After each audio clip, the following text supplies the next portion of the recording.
Hey guys, sorry I ran a bit late today, but here now. Doing something a little bit different this week, only because I thought I had lost this file a long time ago, and then I realized I'd found it again. And so I wanted to kind of get back into working on this. So this is something that's just been a personal project of mine for a while.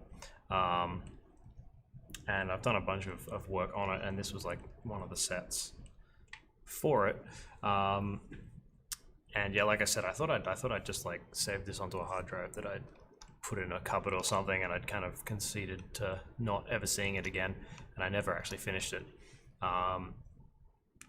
And yeah, a couple of weeks ago I found it again, and so I thought I'd work on it for today. It's a little, I've got to go in and kind of figure out what's broken and what's not. You can kind of see there's a bunch of textures not showing up at the moment, which is what all this pink stuff is. And to be honest, I think I'll probably remodel the outer walls. So, and I've also stripped all the lights out of this scene at the moment as well. So it's just kind of, it's got a bit of fog in it, but other than that, it's pretty much nothing. So I think today I'll probably just go through and yeah, rebuild some of the things that need to be rebuilt, remake some of the textures, get it all kind of tidied up and ready to render out and do a painting of. I kind of had a couple of cameras in here already of various angles that I wanted to render out, and like some of these are probably better than others. It's been a while since I've looked at this, to be honest. But yeah, so I'm gonna today just spend a little bit of time mucking around in Blender, fixing up some stuff, doing a little bit of modeling, a little bit of lighting. Hopefully we'll get some time to get to as well. So I can talk about my approach to lighting and all that kind of stuff. But yeah, probably mostly a Blender thing today. So if you've got any questions about my workflow in Blender and that kind of thing, of course, drop them in the chat. And yeah, we'll kind of just see where we get to. But just kind of mucking around. I'm gonna have to spend a little bit of time also just remembering what is in this scene and all that kind of stuff. So yeah, should be fun though. But let's start off by remodeling this wall section, which was pretty simple to begin with, and I'm pretty sure was just pulled out of a photo texture. So I'll probably do a similar thing. I'll actually just see what textures are loaded into this. There's a bunch of weird ones. I think I might just go and get another kind of building facade and just model out a little bit of a thing just quickly to throw in there. Yeah, let's do that. Let's actually just do that in a new Blender window.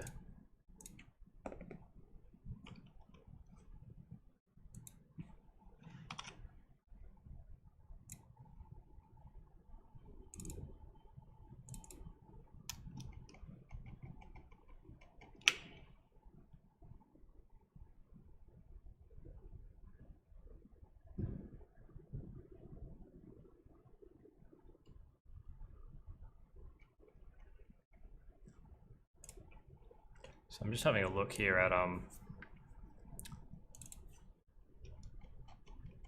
some photo textures here. So this is what I was looking for. And this is a trick I use a lot for doing kind of environmental concept stuff, just grabbing photos and then just modeling from the photo essentially.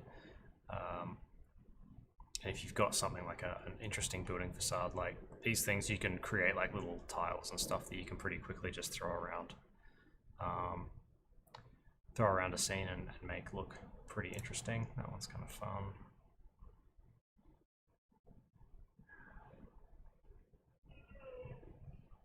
I want something that doesn't have too many windows in it.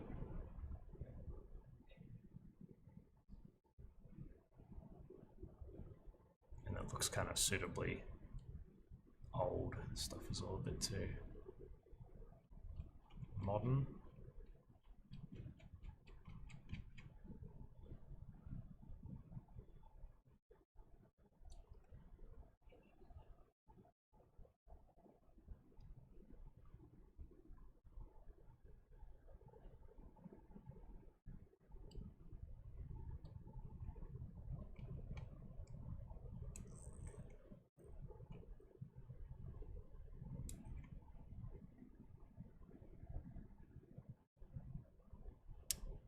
think we will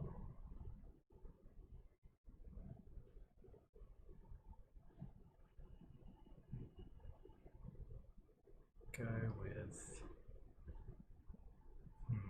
no, I'm overthinking it.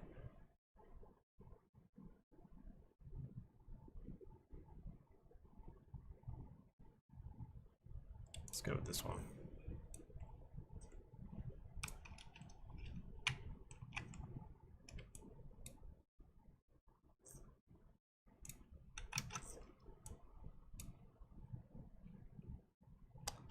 That's not what I wanted to do.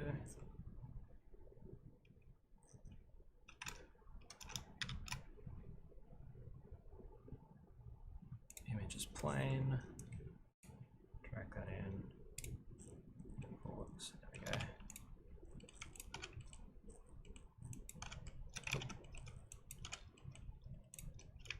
So now we've got that, we can just basically go into edit mode here and just start adding edge loops into major breaks, so like doorways and stuff like this. I'm going to keep this pretty quick, I don't want to bog down too much.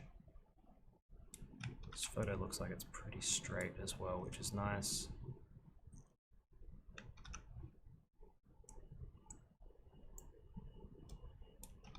There's obviously a bit of perspective in here which we can pull out as well, like we can kind of ignore. It's not going to matter for a background asset.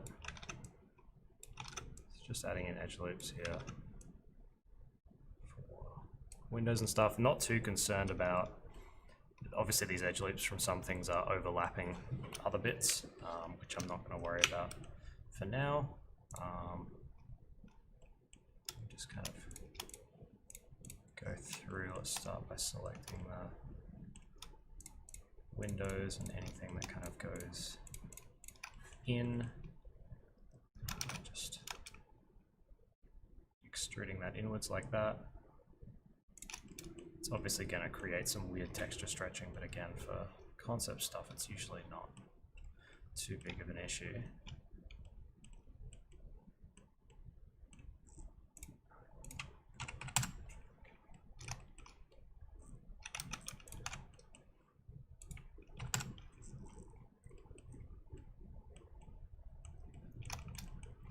And then from here on out, we can just keep going through and pulling stuff out. The knife tool is also really handy for this. It's a little bit less, I guess, a little bit less accurate, but again, not too concerned with accuracy at the moment.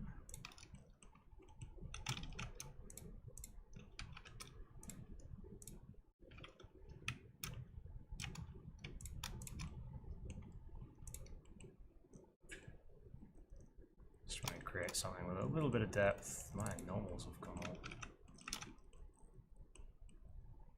Ooh.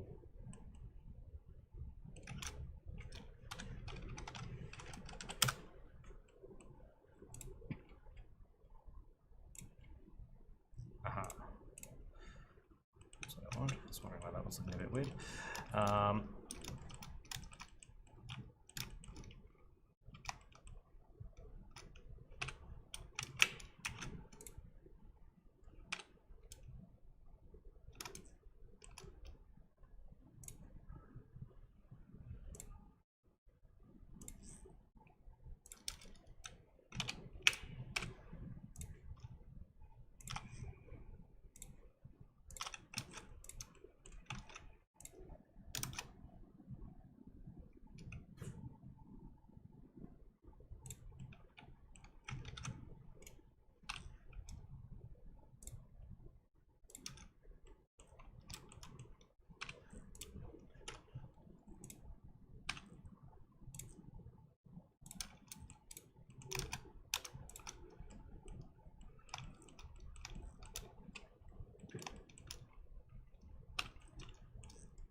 kind of see how quickly you can just, from photographic detail, and especially if you throw like a light or something in there,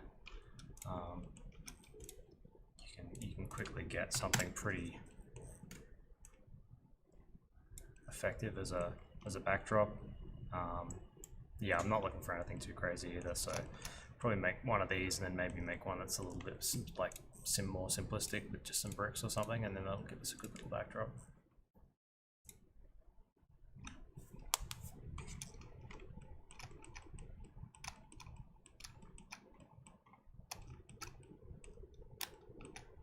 And if there's anything you guys want to see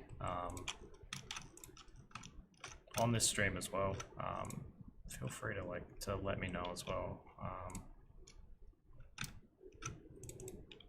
What's going on here?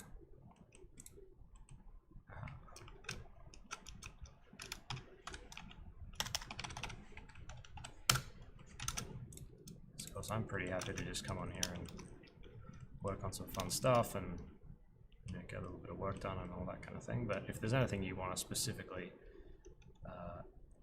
see or learn about, yeah, just let me know, and we can definitely do that as well.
Oops.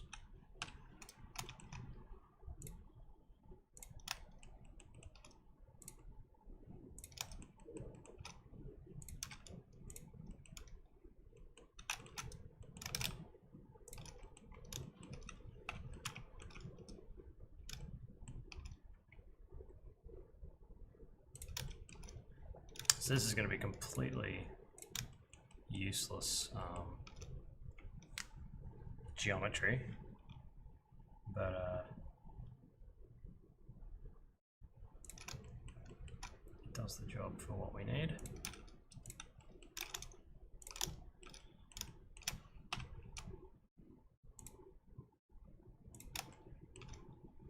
Can sometimes make things a little bit fiddly, but things like that where we have to select extra bits, but again, it's not too big of a deal. McNabb is here. Oh man, how you going, man? And Jaden is here.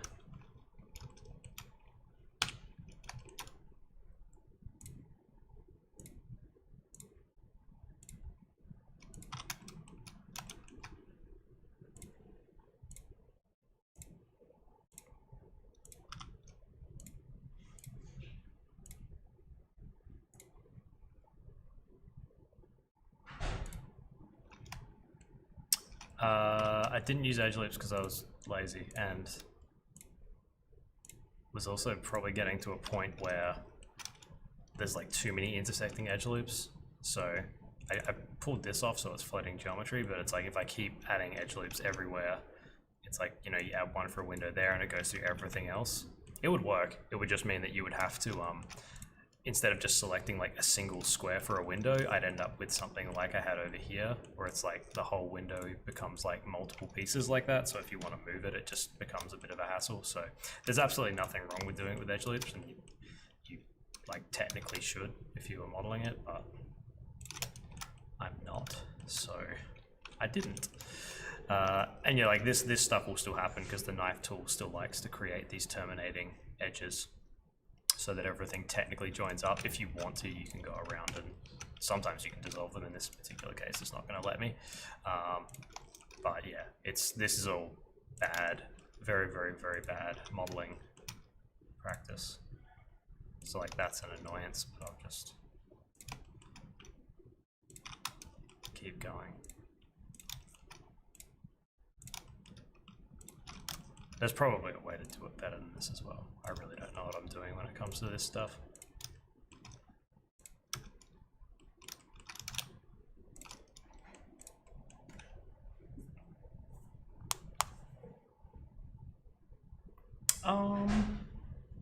I'm not sure. There's one called Fluent, which I have used a bit, which I quite like, which is pretty much like Box Cutter, but slightly different.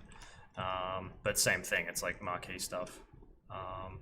I know Jama's got his quick shape thing. I don't know if that works like the marquee tool. It's more for like creating shapes, funnily enough. But yeah, I think it all kind of works.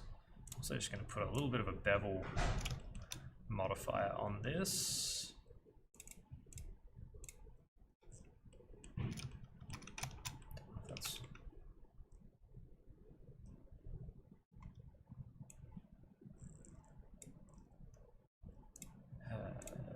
Geometry, do not clamp overlap. That's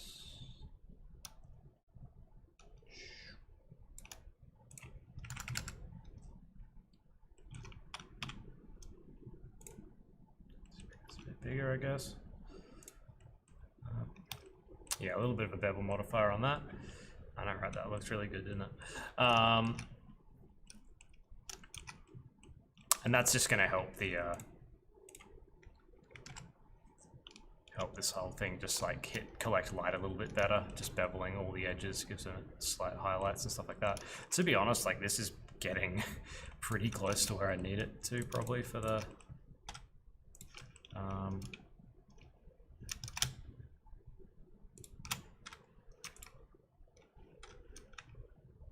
purposes of this shot. I'm gonna take some liberties here with some of the geometry. Just make a little drop down there. I guess as a background thing, my only real goal here is to not do anything too complicated because of the fact that it will just start to look a little bit overdone, and because it is just a background thing, like you don't want it to get overcooked, I guess.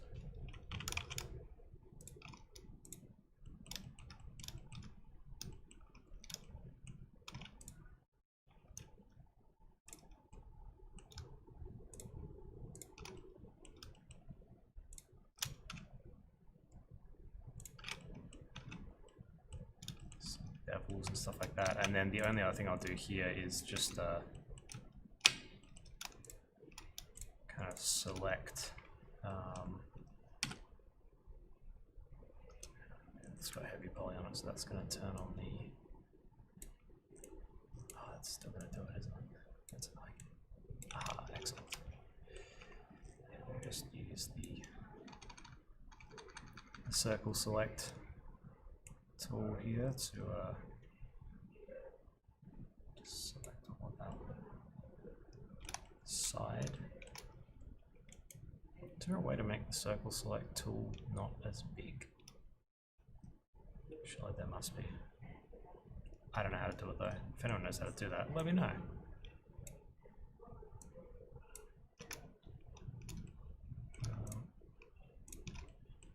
So So yeah, just select all these flat edges here that are kind of stretched, and we'll just open up a UV editor over here, and we'll just reproject these from the view, and we can move them around to somewhere that is not stretchy but gives us the right kind of look. So that's like, you know, it's completely dirty, but it works.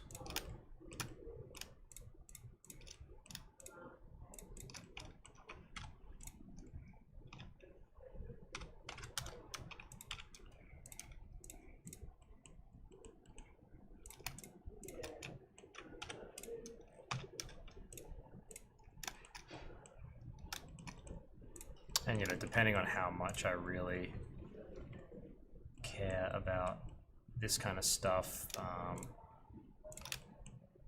you know, we can go through and project. Some of this stuff done closer to the ground probably is actually pretty important to reproject. So we can actually just, oh dear, I just ripped that off. Project that all from view, and that should do everything, even though some of those are reversed. That should technically flip everything. I guess let's make them like, let's make them bricks, I guess.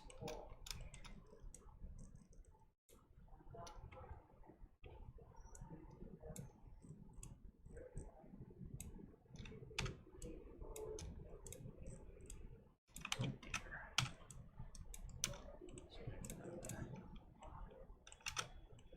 That doesn't look, it doesn't look terrible. It's a bit weird that it just suddenly switches to cement there, but whatever.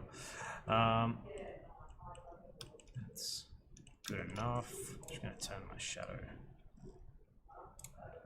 resolution up here so the shadows don't look so crappy. Get a better idea of what that will actually look like. A couple of other little tricks we could use on this are to come into the shader here. So this currently, the shader just becomes its own image essentially. We could duplicate that out, non-color, and set it as its own roughness map as well, which will just basically mean that it's using the light and dark values from the photo to associate roughness. So darker things will become less rough, which means they'll become glossy. So we can, you know, we can tweak that a little bit. I don't think we want anything too crazy, so I think we'll take the black point and turn it up a bit so everything becomes, you know, it's a building, so nothing should be crazy shiny. And the other thing we'll do here, let's just call this warehouse wall 1. Other thing I'll do is then just duplicate that material and call it warehouse wall 1 glass, and we will turn that off and we will turn the roughness all the way down, and then we'll go in and we'll select all of the windows, and we will assign that same texture to that slot. So it's exactly the same material, it's just really shiny. And because we're only assigning it on areas that we know are glass, then we can kind of fake glass in there. So in here we'll have to just cut out, use the knife tool to just cut out a little bit of geometry.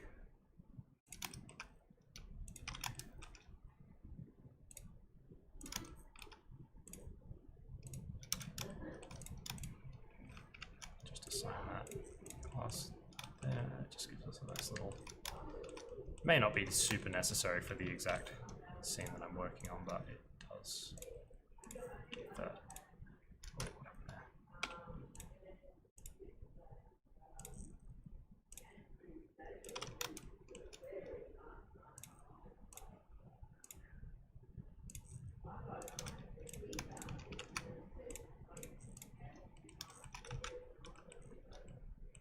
So that gives us a nice little hit like that. And I think down here we will actually go in.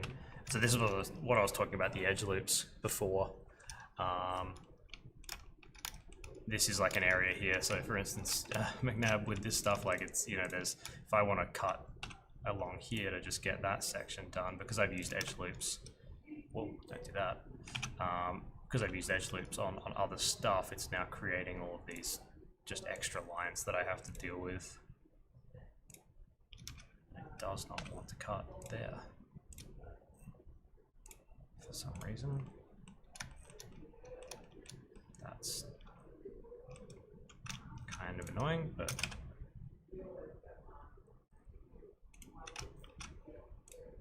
this is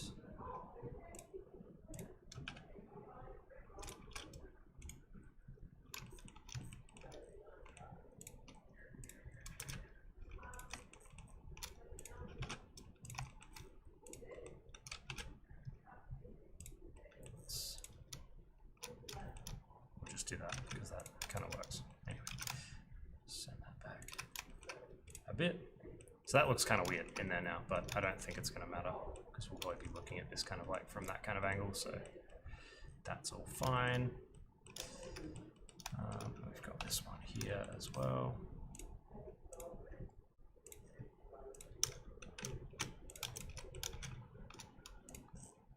And Brandon's here. Hey, man.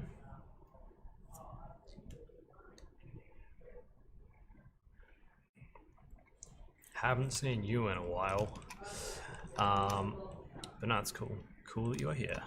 Yeah, knife tool's a bit weird. I think it likes to actually create good edge flow. So it's sometimes if you're trying to cut these random shapes out, it'll be like, nope.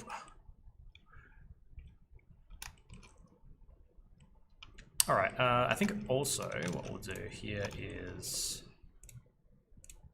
let's also just duplicate this through and put it as a bump map.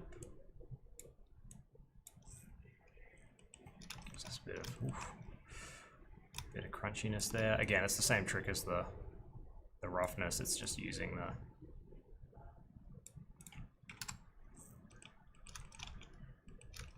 the light and dark values of the building to create a bit of a bump map. We could also like take this into something like materialize or bitmap to material and create a normal map if we were feeling particularly special, but I'm not, so I won't. And yeah, so I think that'll probably do us for that one. And then let's save that as a thing.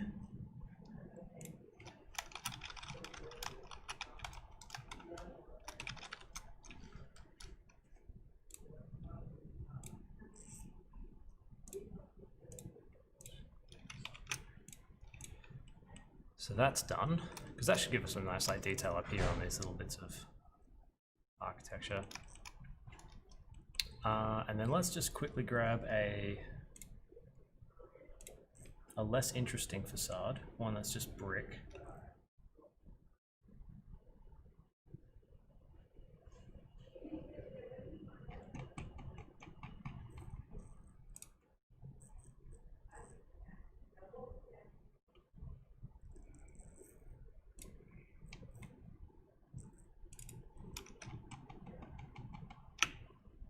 I've got one.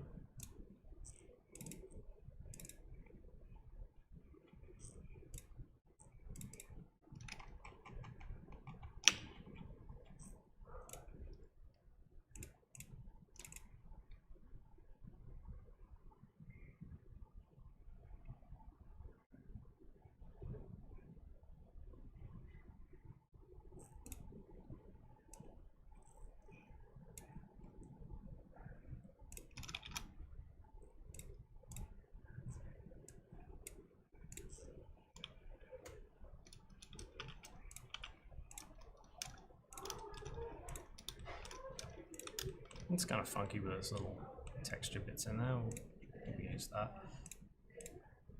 And yeah, so what we'll do here is we'll just, we don't need most of this, let's get rid of that.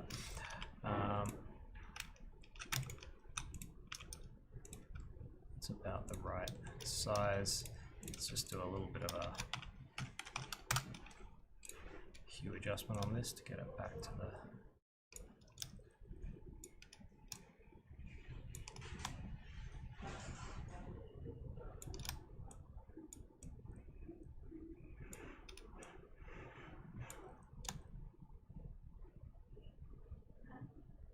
somewhere close to that. And we'll just cut another edge. And just delete that. So that gives us something kind of good to use for that. And we'll do the same trick with the bump map.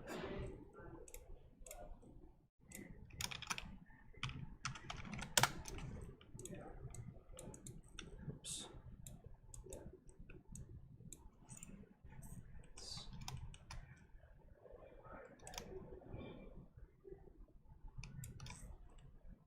I don't realize it's got a bunch of vines and stuff on it. Oh, it's kind of cool. And we'll do the same thing with the roughness as well in here, but we might get the nodes are messy as hell. Get the color ramp in here and actually invert it.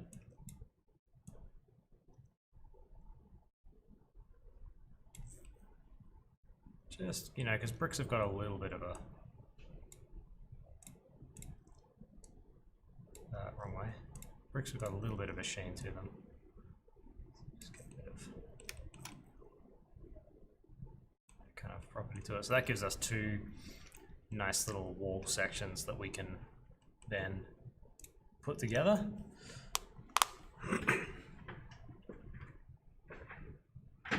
When did they get rid of slide vertices over UVs?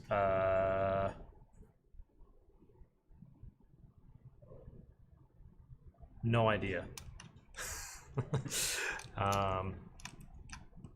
To be honest, haven't been paying that close attention to it, and I don't even know what version of heavy poly I'm using at the moment, so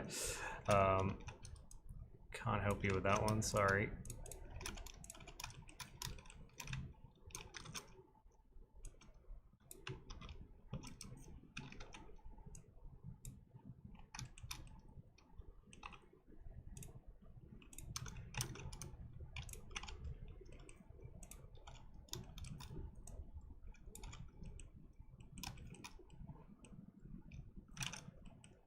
Cool, so they should be close enough to each other to be able to throw into a scene, so let's just save that. And let's copy both of these and bring them across into our other scene here. And let's just delete all this pink stuff. Oh dear, need that.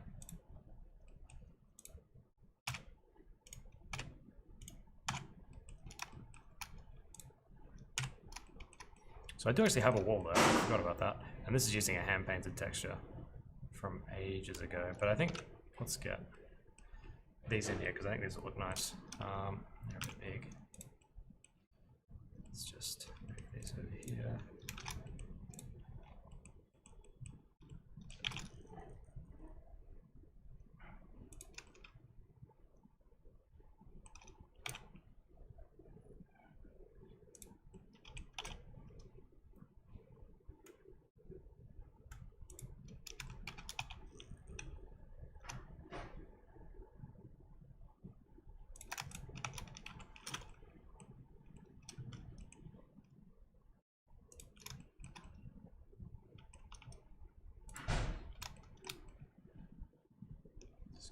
Scale vaguely right.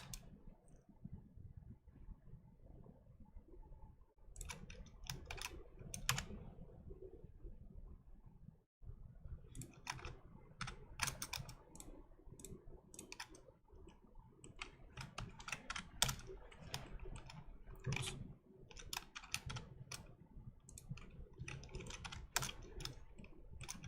I'll just copy them across wholesale for now, and then we'll put the more interesting one in front. That's better. That's giving us a better kind of color. And this one here with the windows in it, we can just kind of paste in, and like my main, that kind of works nicely in there.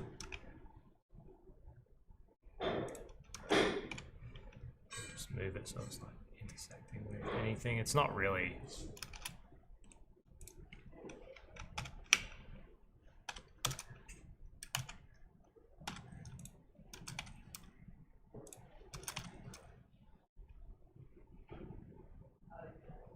super important to get it exactly and anywhere in the scene in particular. Just nice to have. It's actually a bit big.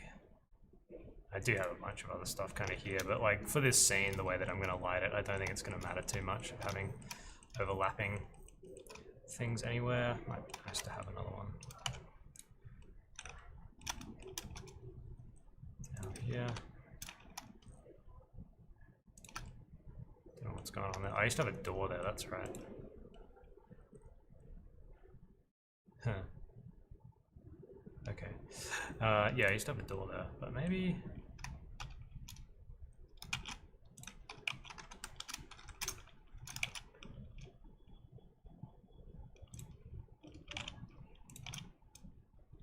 maybe we can just throw that at the end. That could be kind of fun. It's all behind everything else anyway.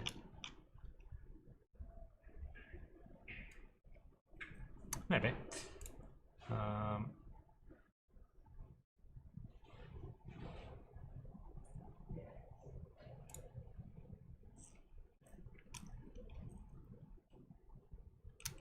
So we'll keep that pretty dark. If I remember correctly, I'm just going to try and bake the lighting in here because if I remember correctly, I was using a fair bit of emissive stuff in these lights up the top.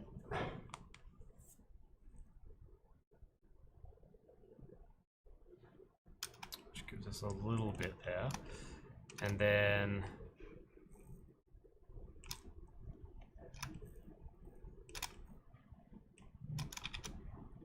sunlight in here. So I've got a gap in the roof essentially, which was something that I planned for from very early on, so I would have these nice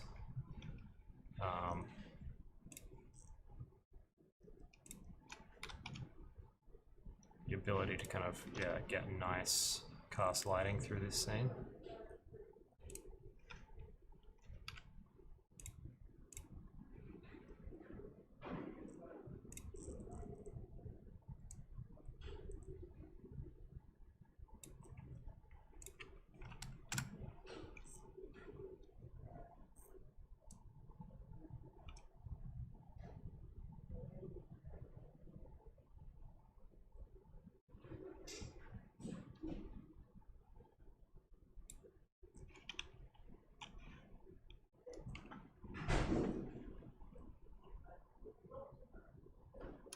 And then, yeah, I had a bunch of other lights in this shot as well. Doing various things. So for instance, if we come back to material mode here, I had these lanterns, kind of, I think I had a couple of lights in there that I stripped out at some point. So it's not a point light, that's not what we want. I want a spotlight. Let's get him.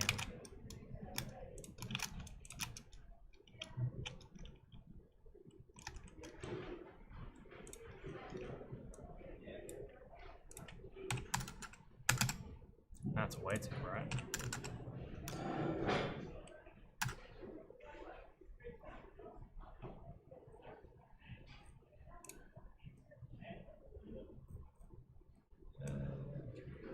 Wider, softer.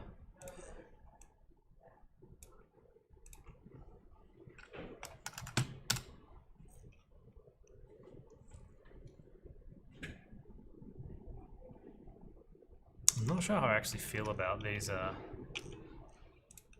panels up here anymore, to be honest. Might move them out of the scene. I think we just use some actual, let's free the lighting, and rebake it just to see what the atmospherics are doing, but yeah, I might leave that out for now.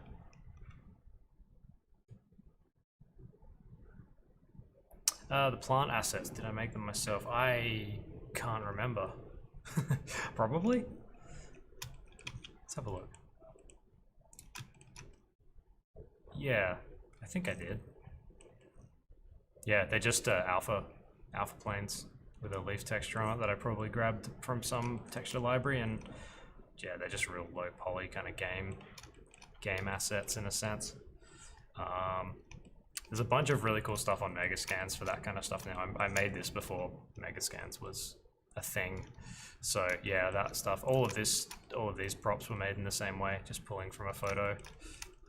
Textures on these have obviously disappeared at some point, which means I'll have to retexture that, but it is what it is. And then yeah, this scene had a bunch of decals in it as well, which have now since disappeared, which is a bit annoying, but that's all right. That's that.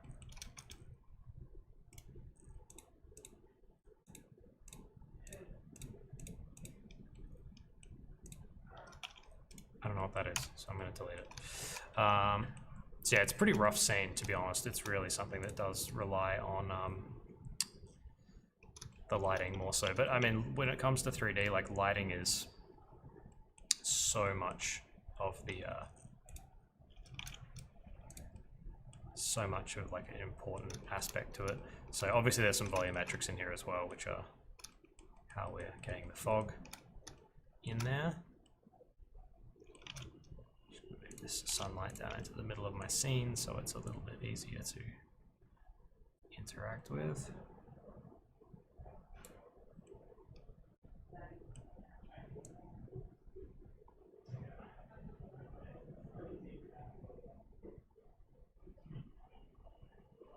I really like these drag controls that they added to lights in Blender. Super handy.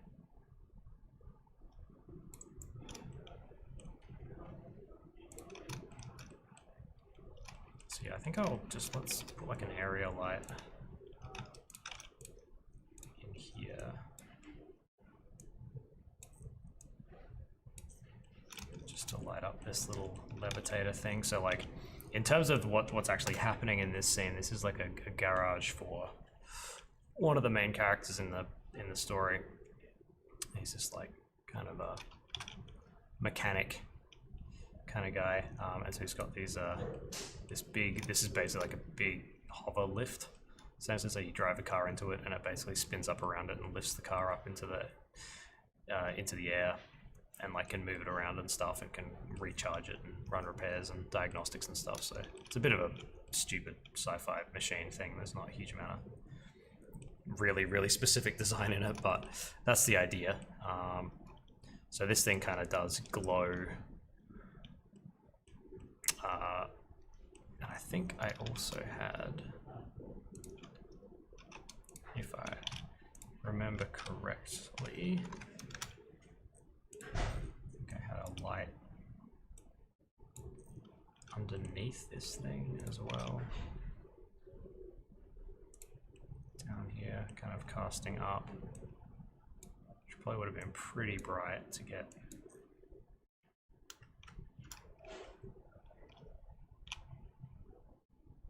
The right amount of light in here, so I'm just going to rebake again, see what that does to the scene.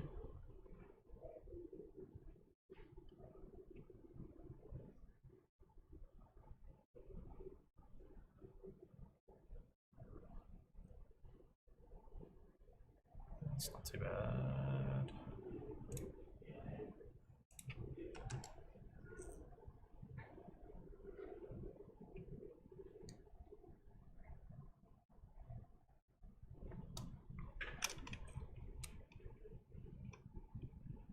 And I think I might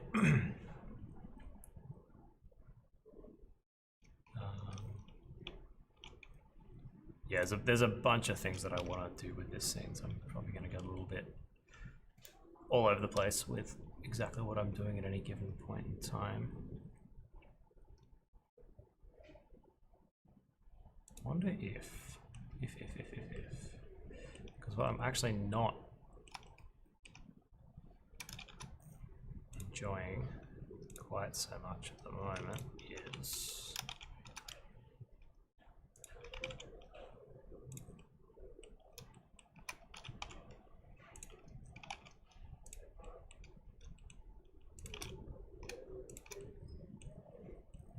is that hole in the roof, which I'm going to patch up with a very dodgy bit of carpentry, and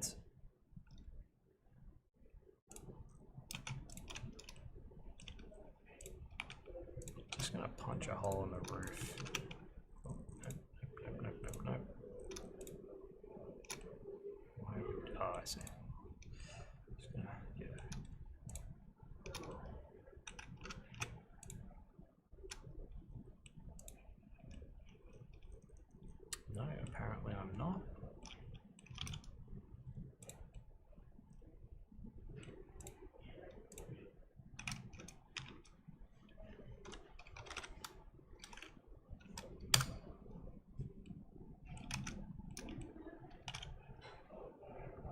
Nope, it's not gonna let me. Okay.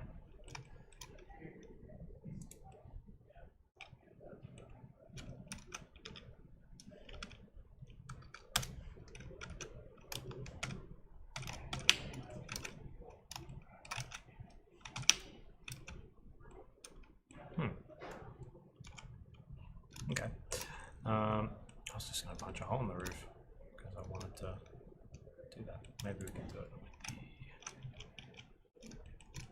This is a very crappy bit of. There we go.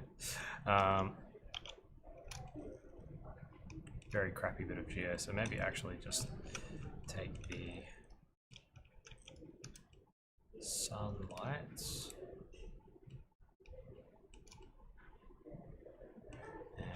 Even though it doesn't matter where sunlights are in the scene because they're just directional lights.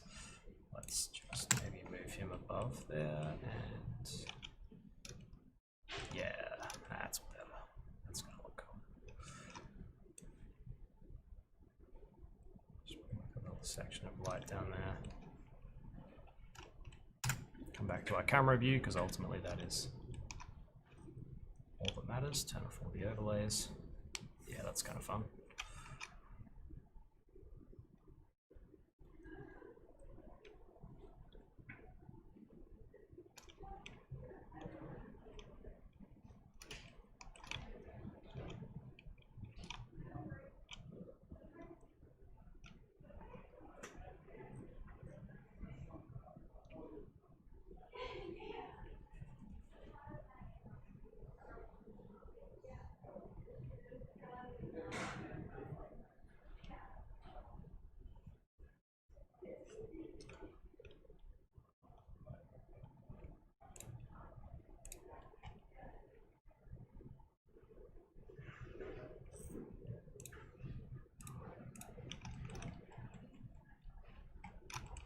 Huh, I have no environment out, apparently.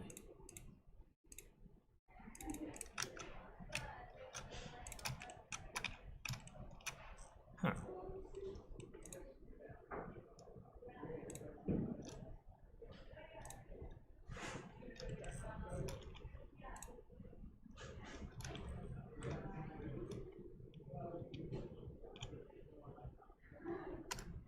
I was wondering why that chrome was looking really weird. And that is my answer right there. Is that I had no world output. And you can use that, I guess.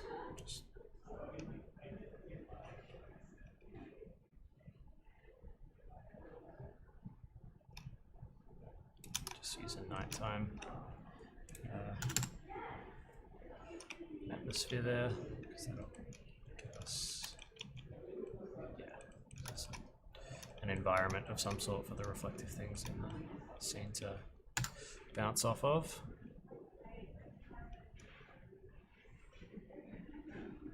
And then let's go back to our bigger viewport here.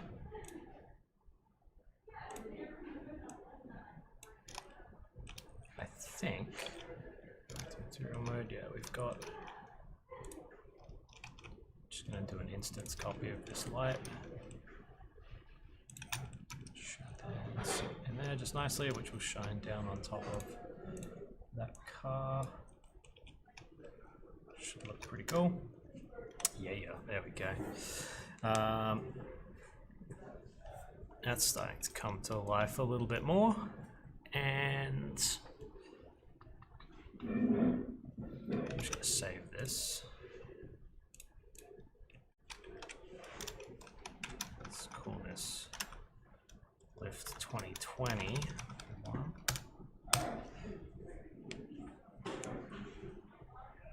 And yeah, one thing I wanted to try, just haven't done it for a while, and it's always a bit of fun, is to get like a tarpaulin hanging over the top of this car, and just do that with a cloth simulation. So this is really more for my own entertainment, really. But let's see if I can remember how to do this.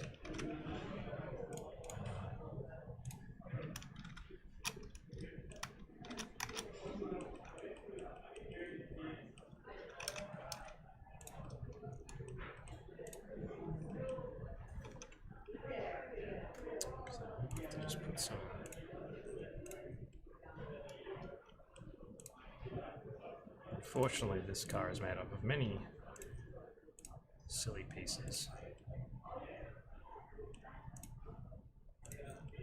So I'm just go through and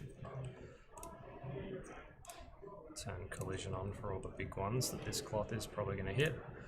That should do it, hopefully. Let's make that cloth. That's already gone, and oh, this probably already has. Yeah, cool.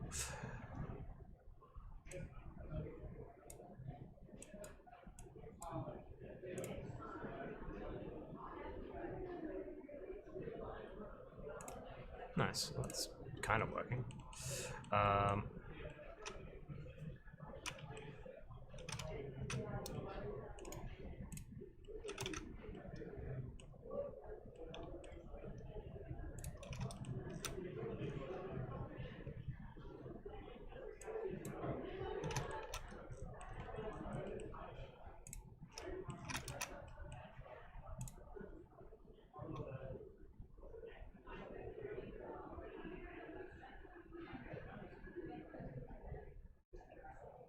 It starts to eat itself.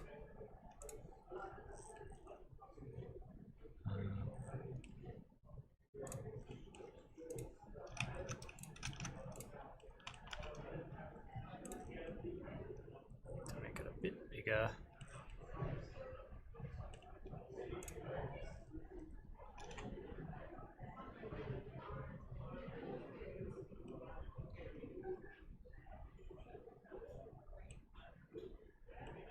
It's just gonna be, I can like muck around with the properties of the cloth and stuff, but obviously we need to also just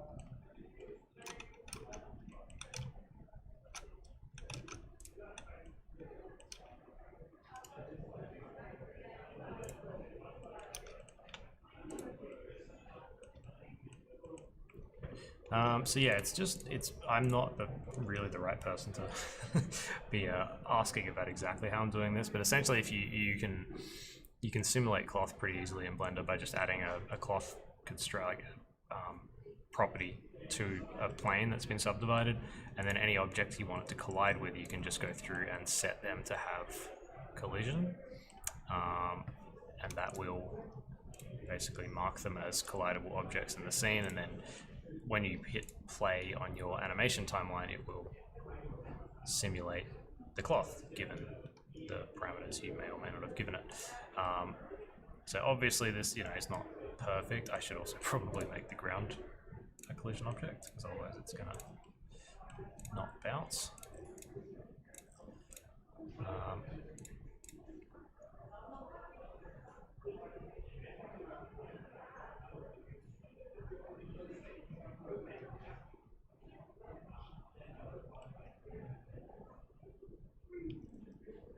And you can go in and basically freeze out a frame. Like you can find a good frame for it, and then just kind of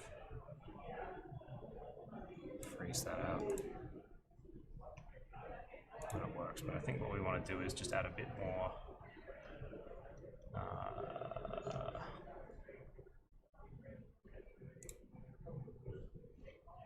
do self collisions as well. Friction, so you can do like the mass of it, all that kind of stuff. I thought there was a friction thing you can do somewhere. It's been a while since I've self collisions friction 5. Let's actually just see what happens when we.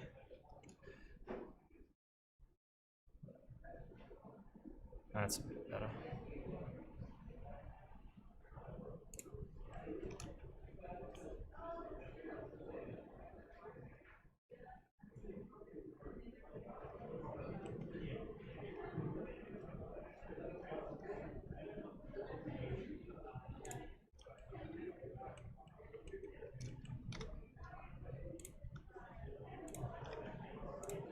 So you can just like change the starting position, and a lot of this is a little bit of trial and error, to be honest. Like, just something like that actually works quite nicely. That works pretty well.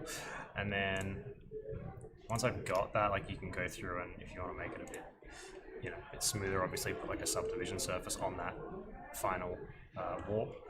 And if we apply both of them, and then we can just like, you know, maybe just move it up a little bit like that, or just come into like face mode with proportional edit on, and you know, we can just so slightly tweak the bits where the car's still showing through.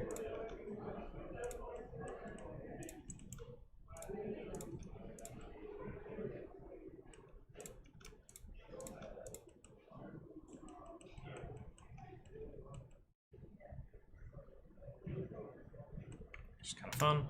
Oh. Where'd my camera my camera moved apparently. Well, I moved my camera. More likely. Just a bit annoying. It's actually quite like the angle, and I can't remember exactly what I had, but something like that. So, you know, and this is the kind of thing I'm going to paint over this anyway, so it doesn't really matter if it's perfect or not. And shade this, smooth the shading on that. You know, we could give it maybe give it a bit of a solidify as well, just to give it a little bit of thickness. And I'm pretty sure, if I remember correctly, that I already have, yeah, so I've got a tarpaulin in here already, which has presumably, it's called tarp, that makes sense. So we can probably just select this and put a tarpaulin texture on it. There we go. I don't usually render my lights separately, to be honest. I usually just render everything out as is, and then I just do a clown pass to get that, and that's pretty much it, to be honest.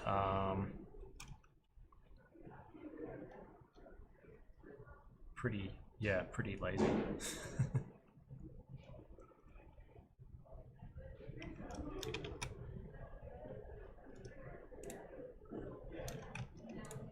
It's probably not a bad idea to do like a separate render pass like that. Like occasionally, I guess there have been times when I've done things like not necessarily use my lights separately, but I'll do like different treatments of speculars separately, so that I've got like different versions of reflections that I can use in a few different spots. But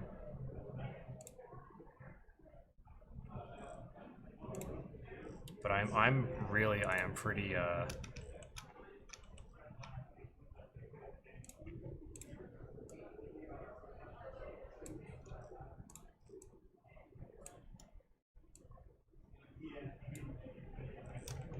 I'm pretty bad with that stuff, to be honest. Ooh, that subsurface went really gross. So I might need to apply my thickness.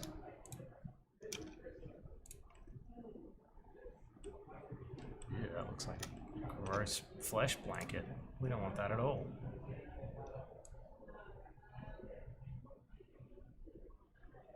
So I can get a little bit of radiance through there, but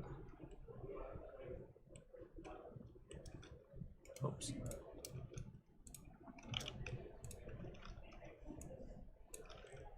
And then this lighting as a setup is just, you know, kind of very much just like cinematic lighting stuff. It's not a real light in the scene. It's just me putting stuff in there to react with the scattering in the scene and kind of get a bit of interest in that.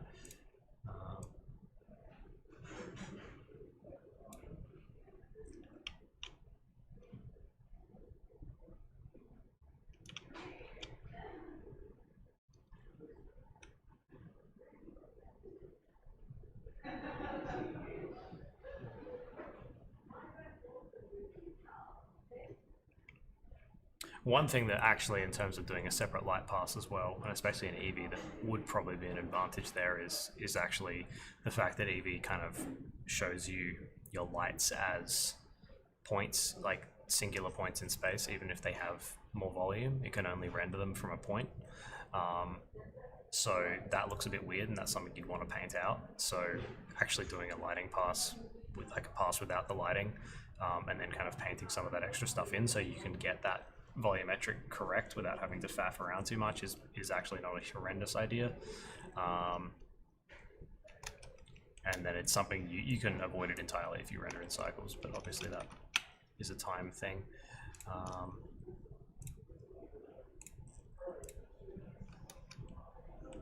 Well, having said that, I was curious to see how this one would play in cycles, if it would work nicely. So I'm gonna give that a little bit of a spin. Do some viewport denoising. See how long we have to sit here waiting for this to sort itself out. Hopefully not too long.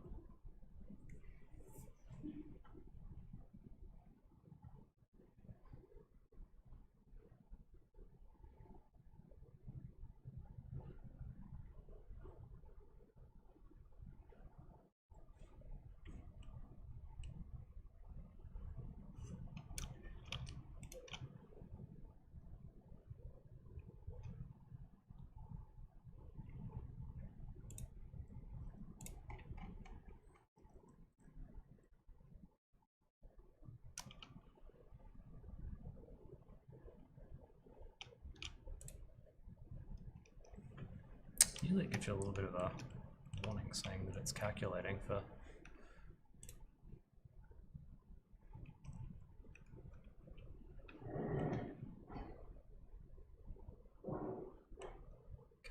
cycles. We will see. Hopefully no one joins the stream at this exact moment and just sees a grey screen.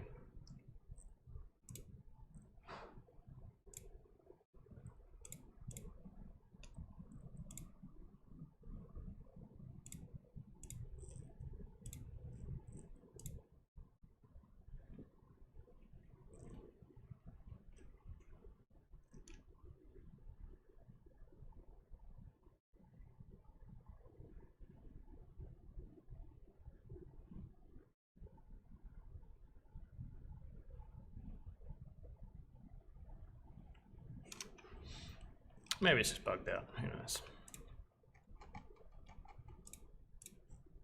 Go back to Eevee. Eevee works.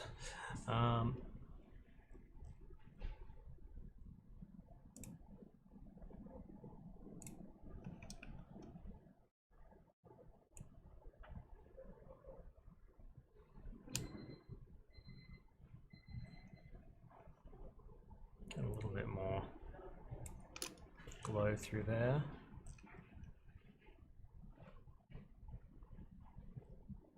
Need to fix the texture on those barrels because they're not meant to be pink. Oh, I don't mind them being pink actually, they don't look half bad.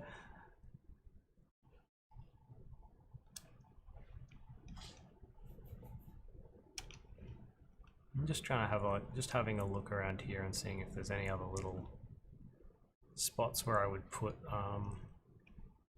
extra lights or anything like that. I think maybe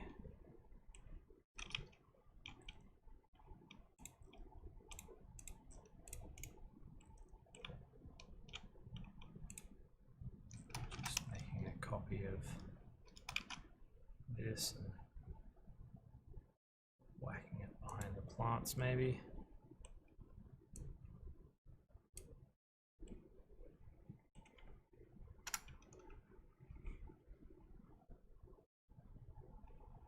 Maybe just make that a point light instead.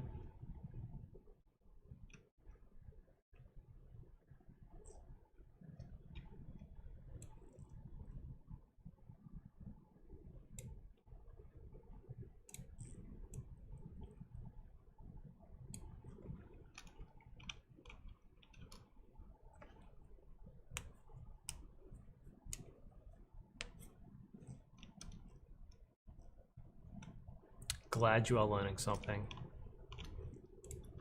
Kira. Trying to be informative. trying to actually get some information out there for people who might want it.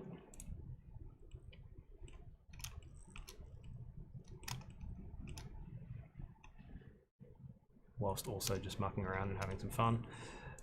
Let's see what's broken with this texture. Barrel. I was looking for painted metal, which may or may not be in the right spot.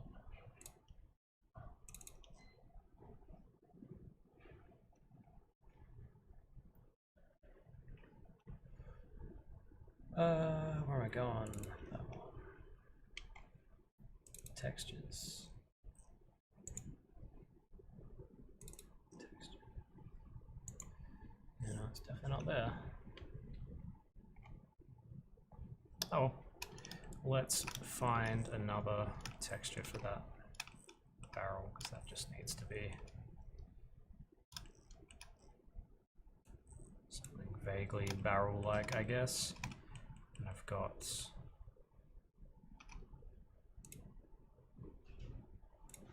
that one's working. So it's just painted metal that's not working. Let's just go to good old CCO textures.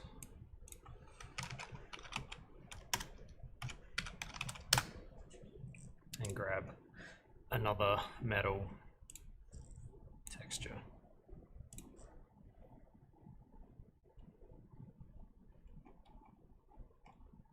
Or a painted one or something.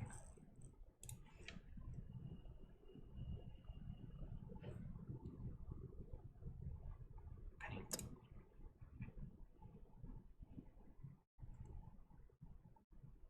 I mean, that'll probably do, right? Doesn't look. It's a bit weird, but it'll probably work. No, we don't want PNGs, that's way too much. Way too many megabytes. We don't need all that. Download.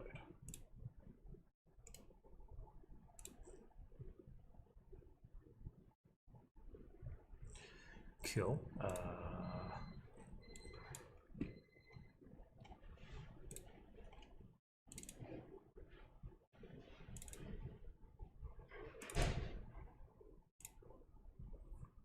So we'll save. Oh, I downloaded like 3 times. Okay.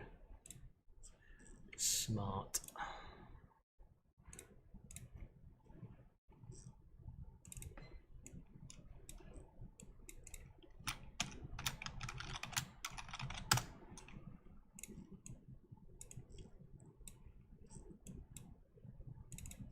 Alright, so I've just got these.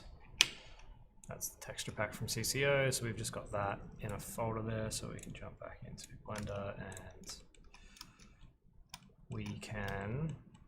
So this material has basically 2 materials that are mixed together with a node that basically makes it give that nice damaged effect from the ground. So all the ones that are busted are these ones here, so we'll get rid of them. And we should be able to just use the Node Wrangler shortcut to normal ambient occlusion roughness. Pop that in. It has not brought all of them in. Why is that not? Oh dear. What did I just do? Oh no. I was on the wrong. Oh no, I was on the wrong object. That was silly.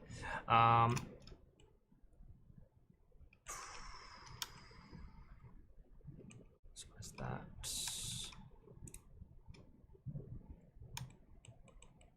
Yeah, that's that one. So these are the ones we want to get rid of. Oops. Delete, delete, delete, delete, delete.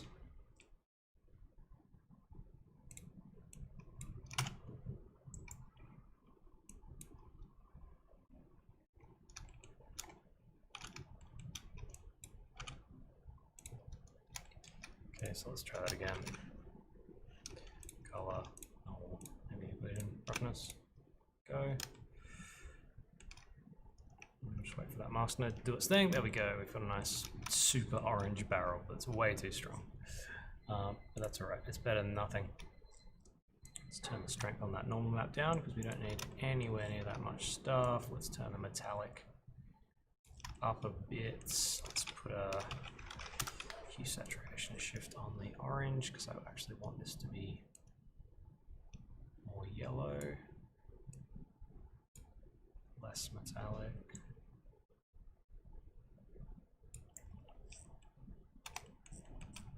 That's better.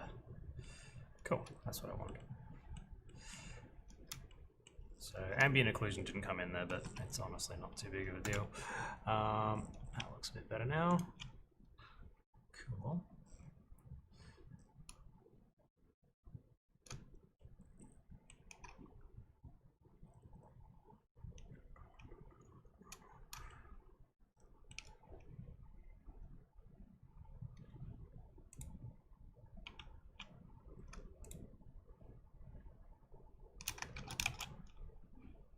Just going to grab some of these plants and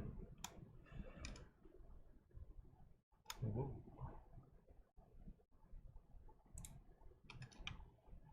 Just do a little bit more set dressing here and there.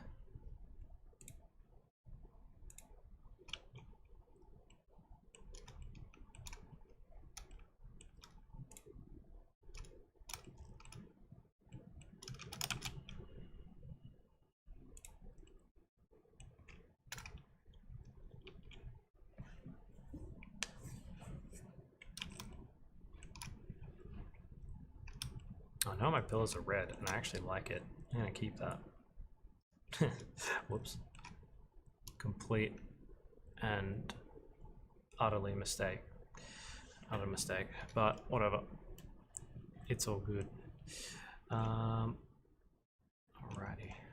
So, in terms of things that still need to be fixed, we need to fix the texture on these guys. Spaceship trim, no idea where that would be. But we've probably got... There's a bunch of other textures in this that probably would work like that. There we go. So I think that's just the texture from the filing cabinet there, and for what we need, that is totally fine. Yeah, so it looks very funky, but it, you know, once we get the light in there, you can't really tell. Actually, kind of looks like the light's hitting it at a funny angle, which it isn't. Yeah. Cool.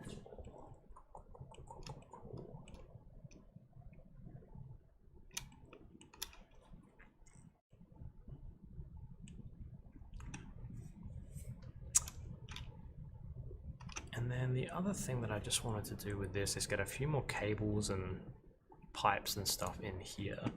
And I was going to muck around with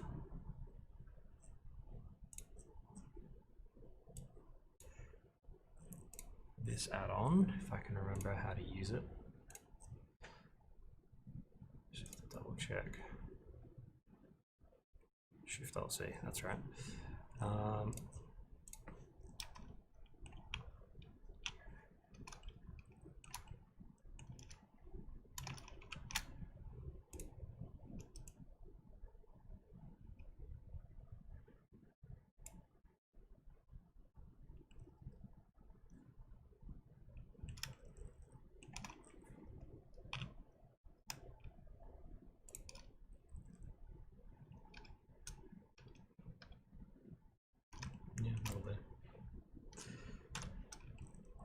Kind of cool. So it's not perfect, but yeah, it's this little, it's a little plug-on called Cablerator.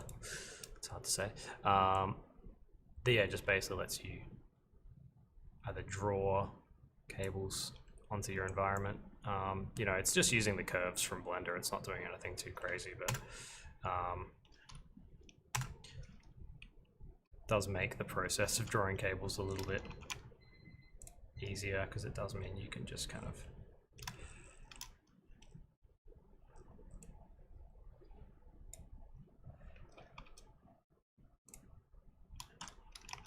muck around and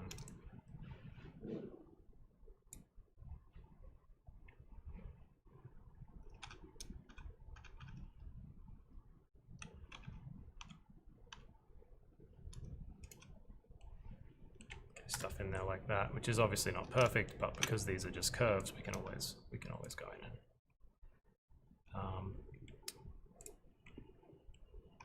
tweak.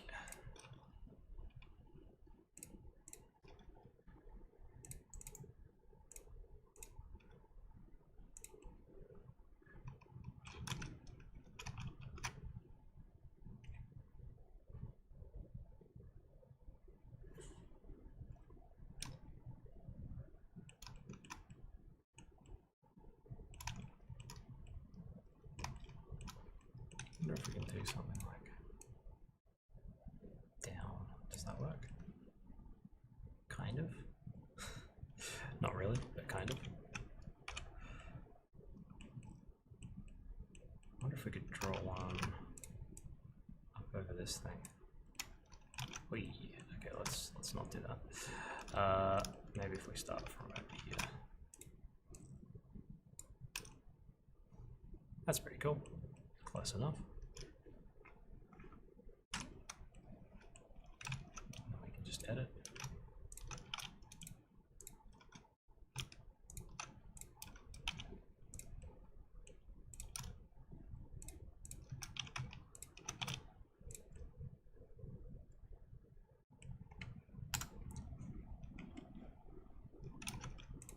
Cool.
That's obviously, you know, has a few issues every now and then. That's an issue. But not too bad.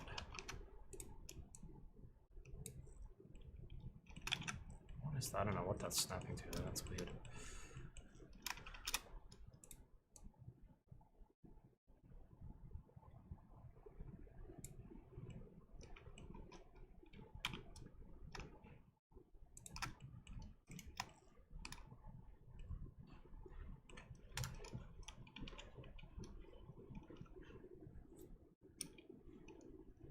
But again, really just looking for, you know, the beginnings of these things.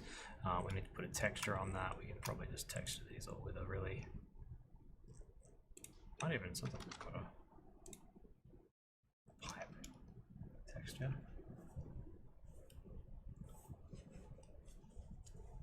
Do I plan out the height and width of the building before modeling? Well, I mean, I guess it depends on what kind of modeling you're doing, right? So like, I mean, this kind of stuff for me is just, it's a base for a concept painting. So there's definitely nothing too exact about it, in the sense like I'm not doing this as an architectural study or anything like that. It is very much just me getting a base. This is a pretty involved base, but I'm still going to take this into Photoshop and paint and stuff like that, and I'm really just trying to like get the feeling of an environment.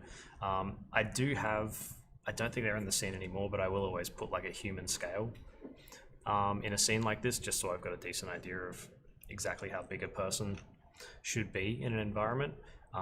But in terms of like the actual environment that I have here, I didn't come into this with a set idea of how big I wanted this to be. I just had an idea of what I wanted this room to do, in terms of its, I needed it to be a garage, I needed to have a certain amount of things in there, but it's not like I'm not designing a, yeah, I mean, proportions are, when it comes to a design, proportions are very important. This particular room, I wouldn't look at it and go, oh, it needs to be, it needs to be X amount of meters high or long or wide. But I guess like once you've blocked in an environment like this and you've set a camera and you know what the composition is, the proportions of the objects within the scene become really important. And that's something you want to be thinking about at all times. But yeah, it's not necessarily something that I am ever measuring out meter by meter or centimeter by centimeter. If you're designing like a prop or something like that, the measurements and the proportions become very important from the very beginning. And obviously, like I said, I don't want to add anything to this scene that makes it look not real, right? So the scale to a human is important in that regard. But yeah, it's something that, it's why 3D is such a good tool for like set design and environment designers, because it allows you to change things constantly. When you're modeling a game asset, you'll generally be working from a concept, right? You'll be working from either a schematic or a design drawing or an orthographic. Obviously, that becomes, but if you're a modeler, you need to look at the concept you're working from or follow the schematics you've been given to make sure that the thing you make looks like the design drawing. But it's one of those things where, yeah, a little bit of forward planning is helpful, obviously, but you can always course correct on the way as well. It's not something I think that you have to, from a designer's point of view anyway, where I'm not so much interested in fabrication, I'm just interested in making sure the design works. Yeah, it doesn't necessarily have to be perfect all the time, because I know I can go back and change things. But yeah, that's a good question. I'm just gonna grab,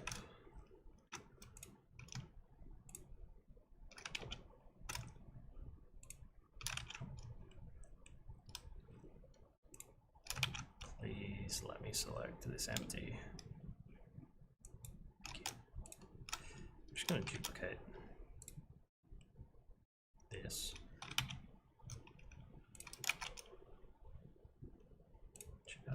I don't think it'll be super visible, but I just want to get this.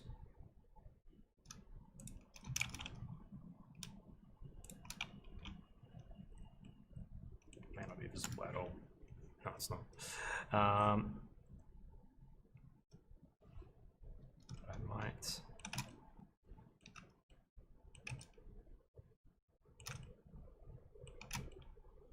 Just thinking of another potential shot here as well. It's a little bit weird.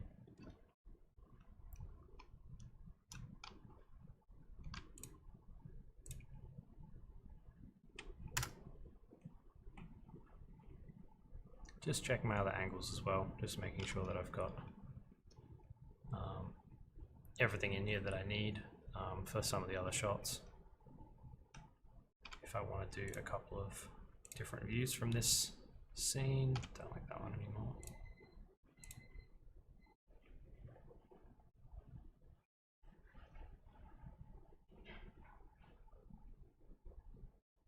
That one could work.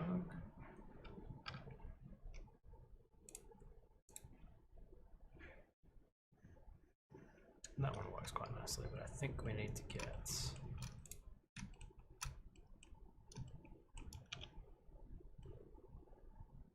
some sort of light or something. Maybe just getting a little area light and or a point lights.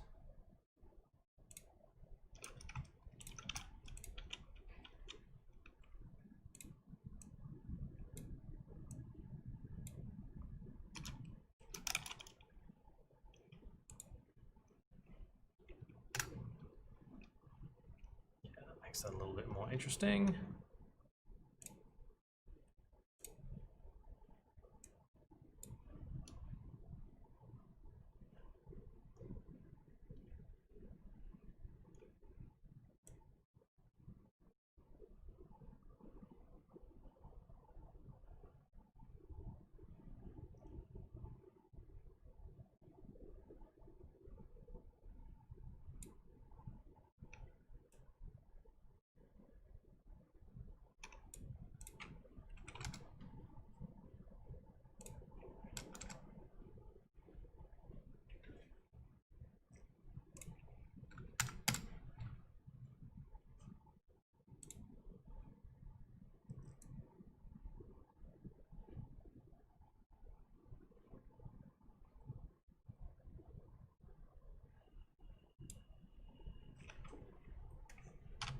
Just mucking around with the clamping there just to fix up some of the little fireflies and stuff that were coming through.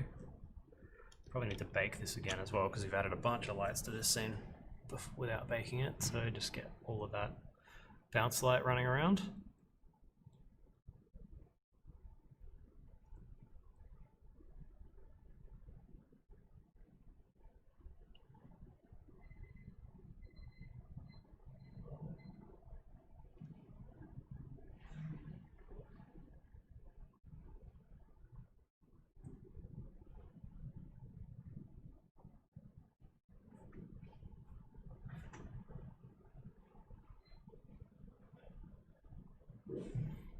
Cool.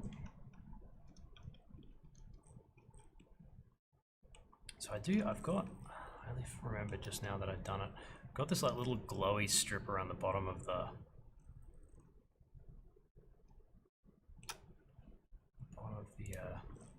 mechanics bay here. I'm just wondering if I like it. I think I might want to make it like a slightly more obvious color if I'm going to do it, because I think it doesn't quite read in the way that I wanted it to.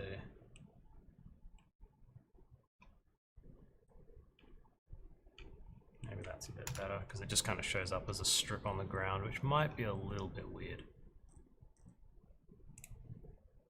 Maybe if we make it brighter. Bake that out.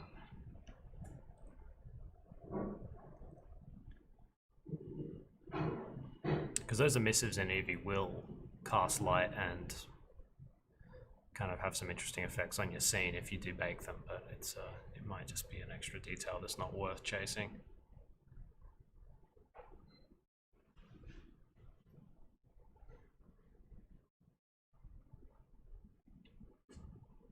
Especially if I have to constantly rebake the scene just to see if it's going to work.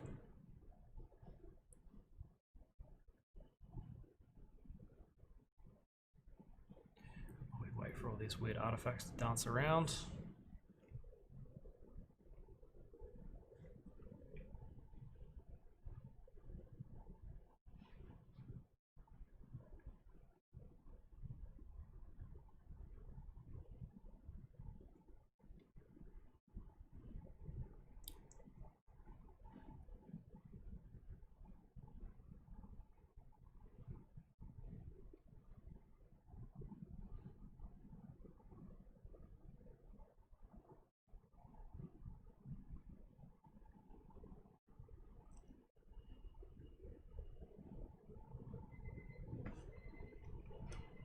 That, yeah, looks a bit better to me.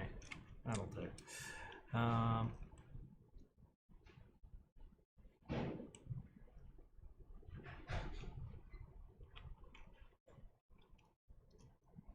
And, oh yeah, one other thing I just wanted to do as well was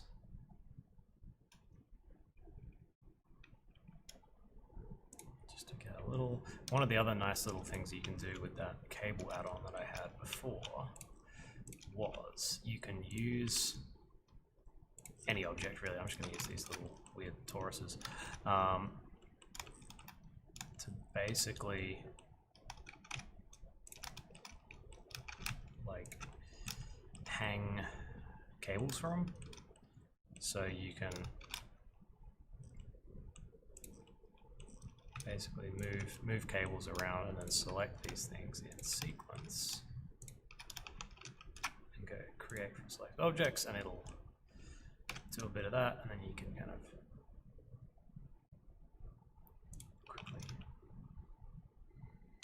quickly do a sequence of cables like that, and then tell it to just actually remove those meshes that you used. And again, it's a pretty rough thing, right? It's just creating these little curve things, and these are obviously going through other things that I don't really want them to, but we can move things just so they don't quite overlap as terribly. Makes them separate objects.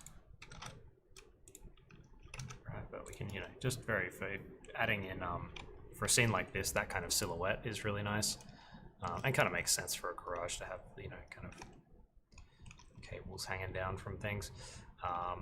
But the fact that you can just do it really quickly with a mesh, or you can do it with an empty or whatever you want to do.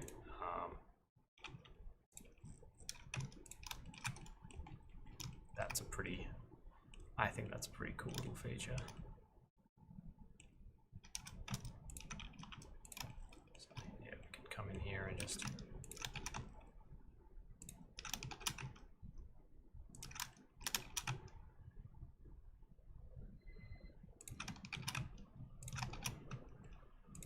holding down Control to snap this empty to.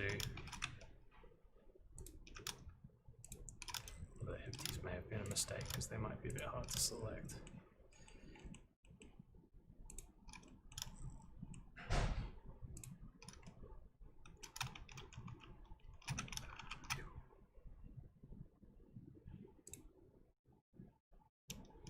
And yeah, you can adjust the tension, adjust the width.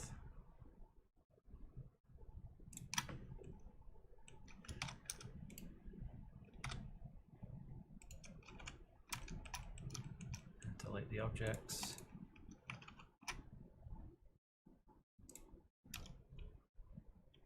Oh, I didn't mean to do that. Oh no, did we just crash? We just crashed. I hadn't saved in a while either. Whoops. Autosave.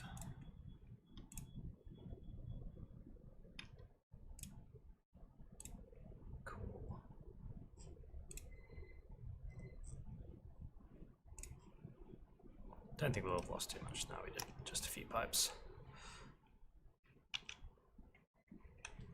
Wait for all the materials to recompile. That's going to be fun. Remember to save, guys.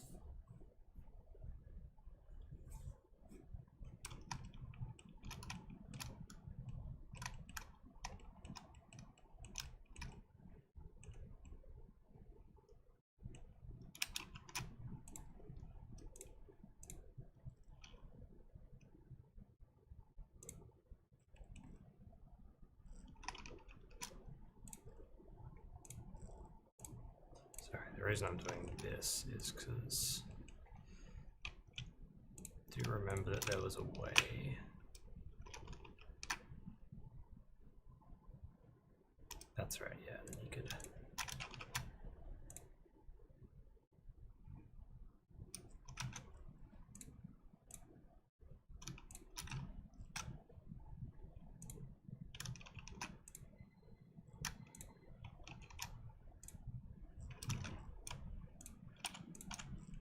Yeah, there was a way to join cables together, but I've forgotten how to do it. Anyway, doesn't matter. Let's get back to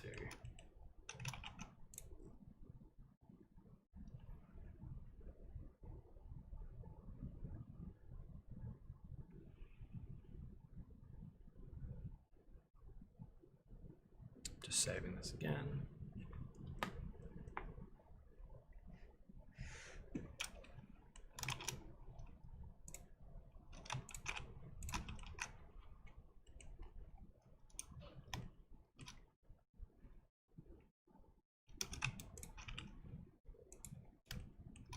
Just get back to adding a few more cables in here.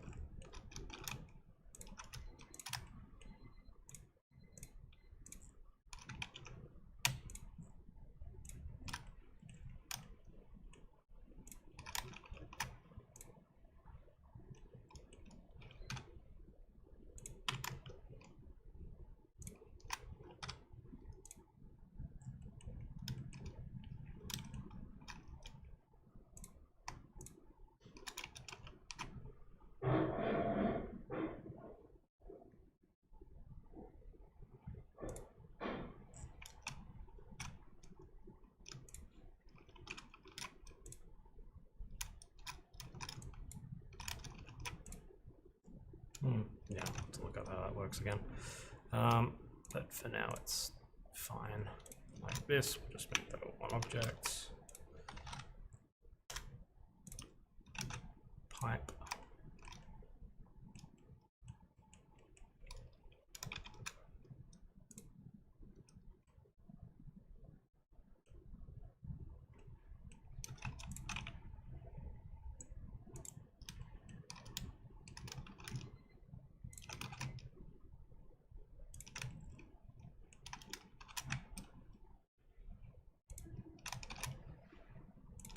I think with this kind of stuff, there's no real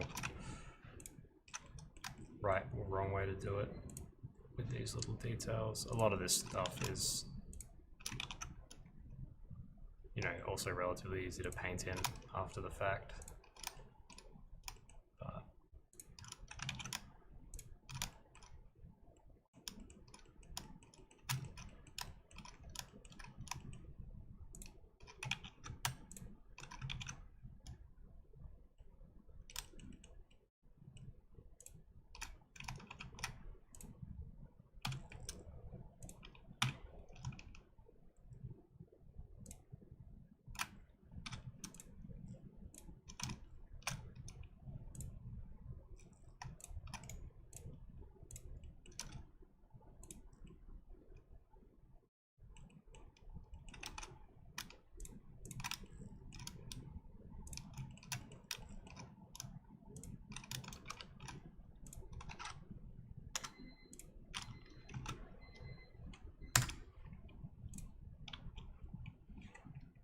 yeah, just having all those little silhouettes kind of going across the place is a nice little thing.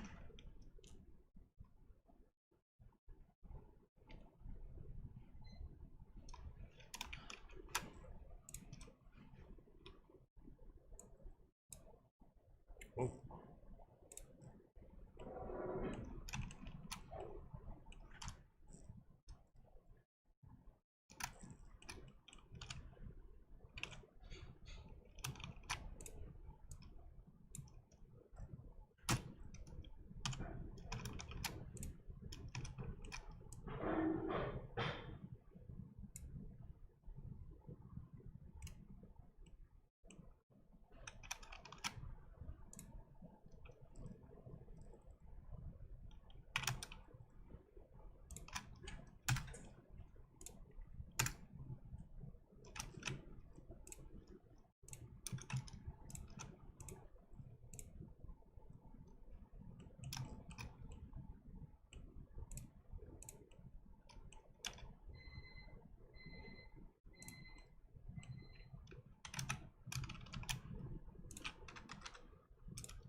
Cool.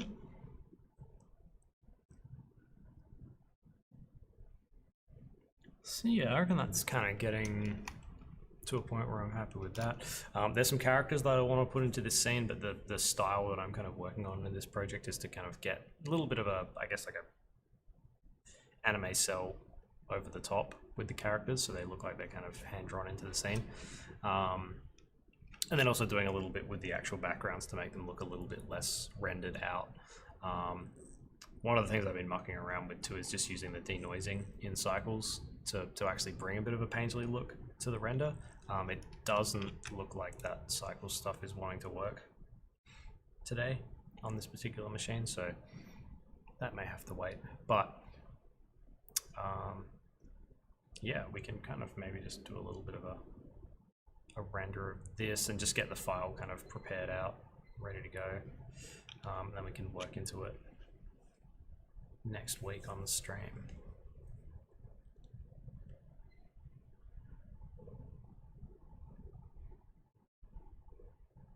We'll just do one final lighting bake here, but pretty happy with how the lighting's working.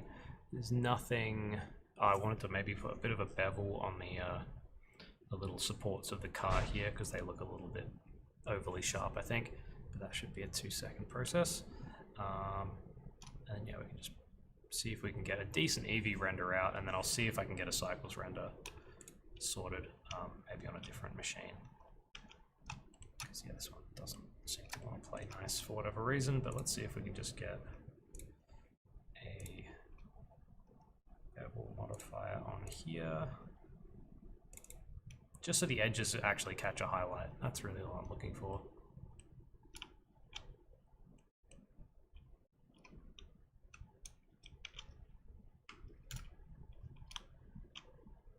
That's better. But I think don't shade smooth, or if we do shade smooth, let's...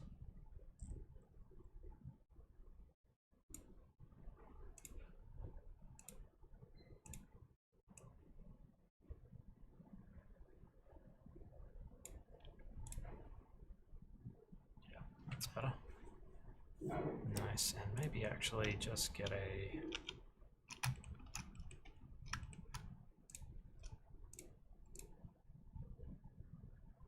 Oh, this one already has a bevel, okay.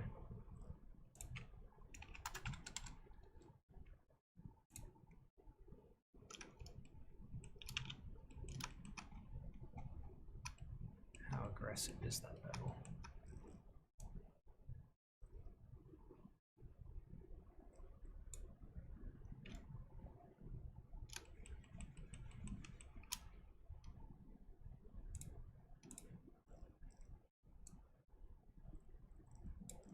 Oh, it's not turned on. That would explain that. Yeah, it doesn't look.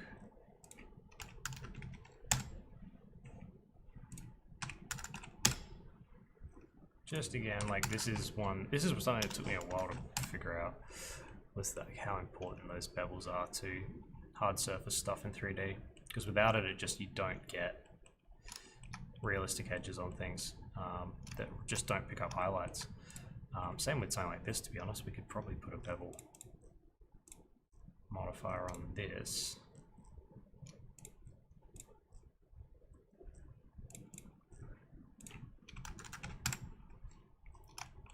Just so it's, you know, it's a real small thing, but just that little soft edge really helps. Kind of annoying having to do it on all of these, but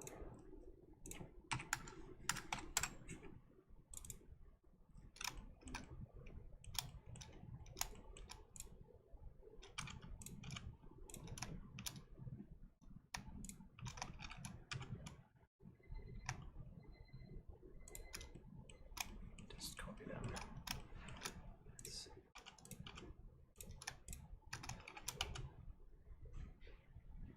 Close enough.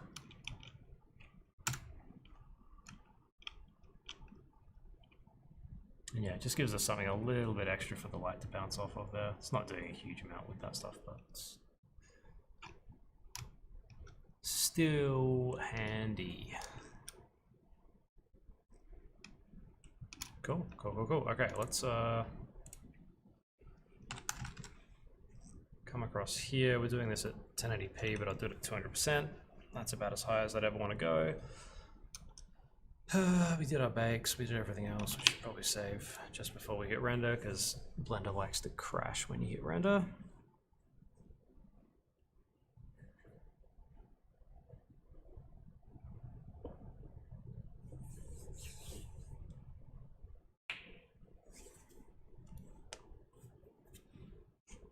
And then usually when I'm just also going to apply a material to that pipe, because I think I forgot. There we go, I won't bother saving that again. Generally when I've spent this long on a scene, and I can't remember exactly how long I've spent on this one, but it was, you know, it was probably a good day of building, maybe a couple of days of building. There's a few pre-made props in there that I had from different scenes and stuff like that.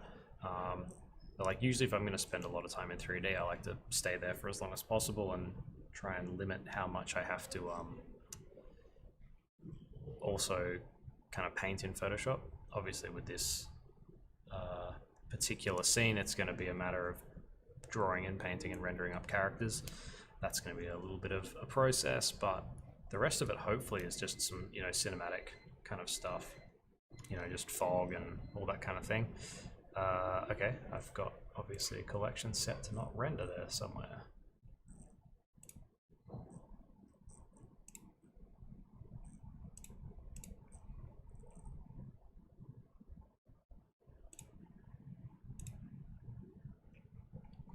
Something is set to not render anyway.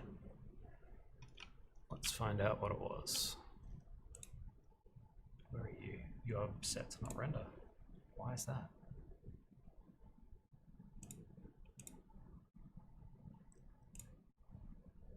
You're set to not render. And you're set to not render.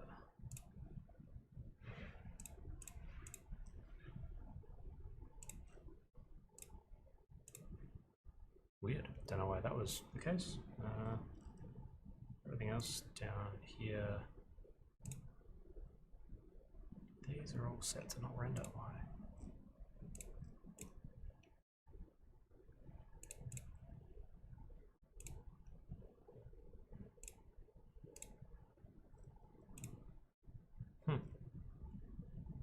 Oh. I mean, that doesn't need to render because it's outside the frame, but it doesn't matter.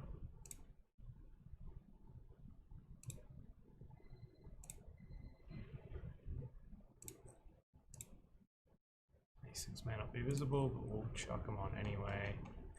Let's try that again. It's annoying. Go for a little bit longer today because we did start a bit late. Maybe go for another 15 minutes or so. But that'll just probably give me enough time to get the renders out. Have those files prepped.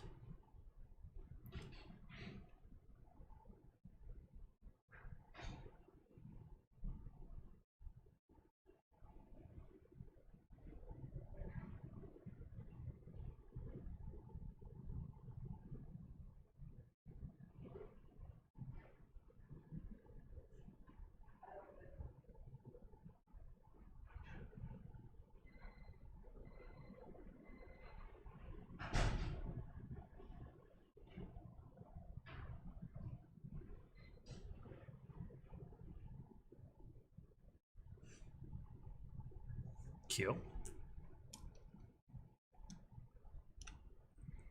That's better.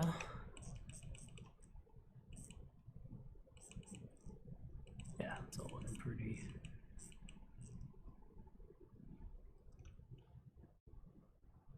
All looking pretty good. Definitely nothing in there that can't be fixed in paint.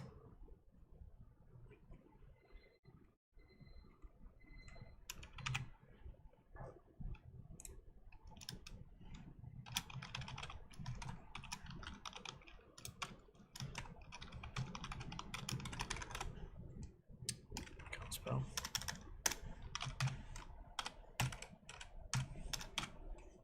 Still can spell. There we go. Save that as a PNG. Done. And then the other pass I like to get out of these is a workbench pass, just with random color,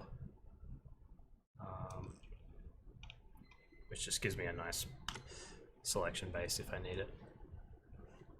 This is a pretty heavy scene, so this one's going to be pretty nasty anyway, but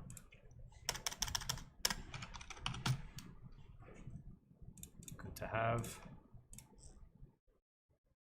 So that's that. I'm just curious to see if we can get cycles.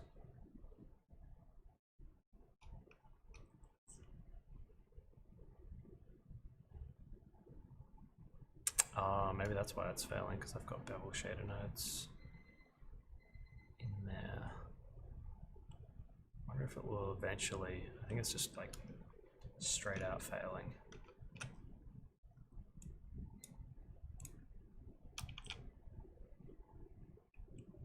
Okay.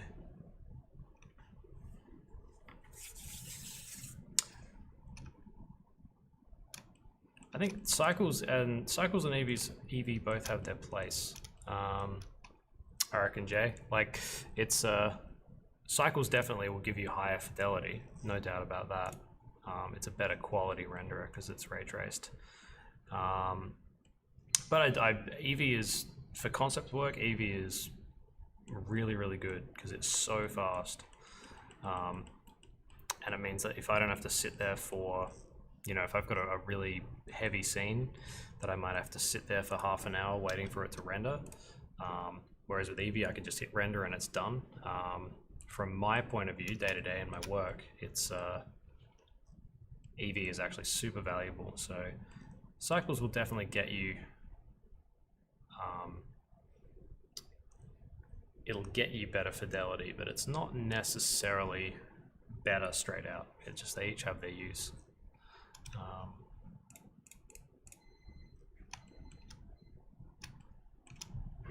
Just let's see if this will render if we set our cycles to CUDA instead of optics.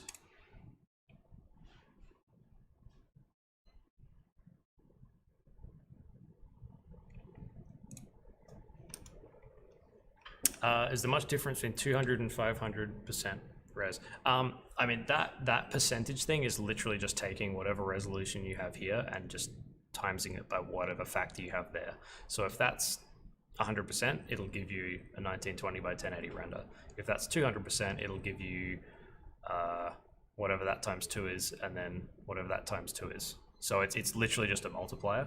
So I just have that set at 1080 because that's my 16 by 9, you know, ratio frame, and then it's just easier to set that to 200% if you need twice as many pixels than doing the math in those two boxes. That's where that is.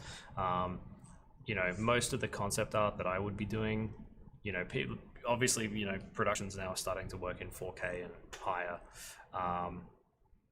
I tend not to do concept art at 4K because I just don't think it's necessary, really, for a lot of stuff. So it's literally just a time thing. Yeah, just wondering, I don't know where, because it's been so long since I made this scene. I can't remember if I actually used any.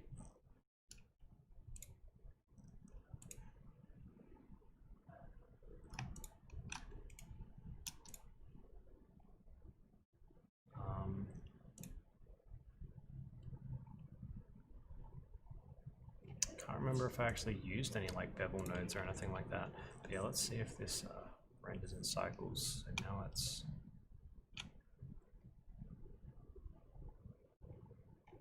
hey, okay, cool. So CUDA is working.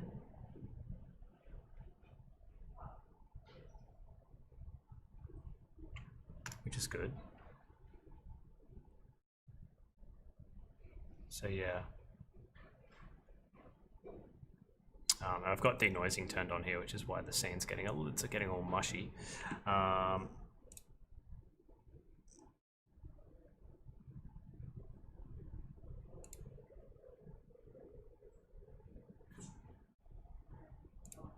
Yeah, we can set that to that. And yeah, one of the fun things too is like now that we've got these 3000 series NVIDIA cards out or coming out, however you want to look at it, the speed at which stuff like cycles is going to be able to be rendered is going to be crazy fast. So that's kind of fun.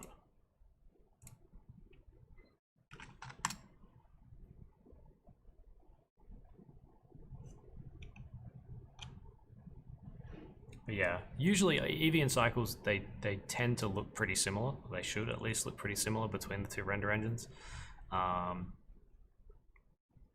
But it's, yeah, cycles is more accurate, but it's just, for a lot of the stylized stuff that I do, Eevee is way quicker, and honestly, the fidelity difference is negligible. It doesn't really matter. That you're not getting quite as accurate global illumination or anything like that, and you only have screen space reflections.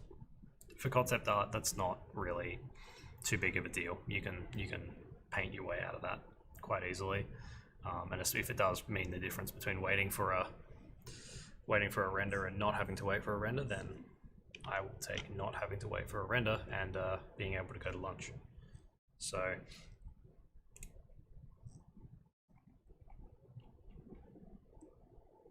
well, let's actually, why don't we just do like a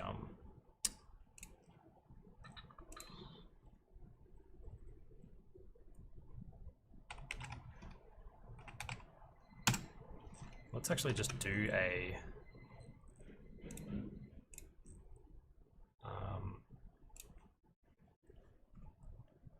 let's do a render in cycles.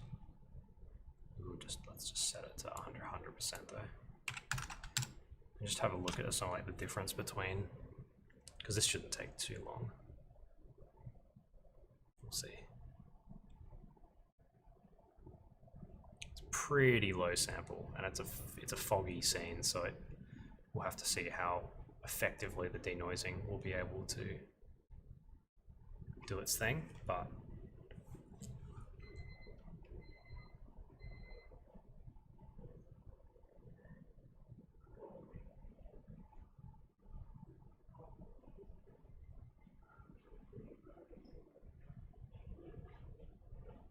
and that's where cycles really slow, like any ray tracing renderer is going to really slow down as soon as you bring volumetrics into it. That's always going to be a killer.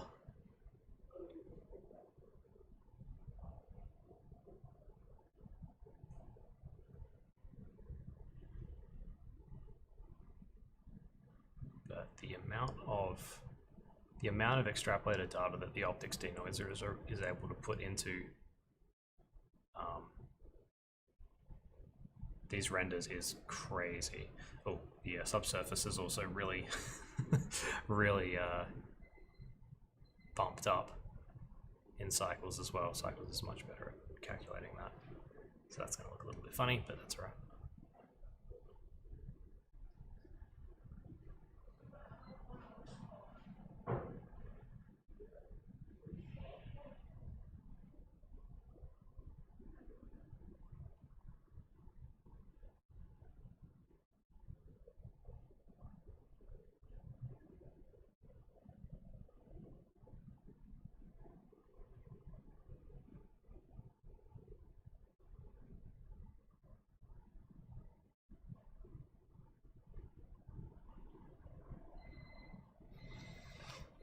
It's like watching paint dry.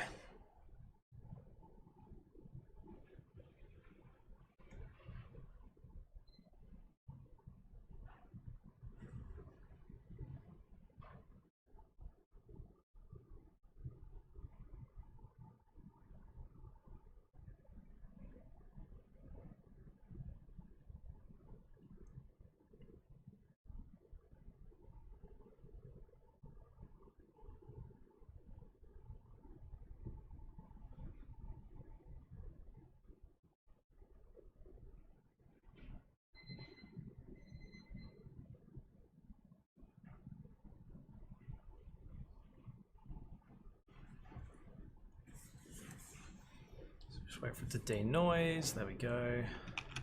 Oops, wrong button. Let's just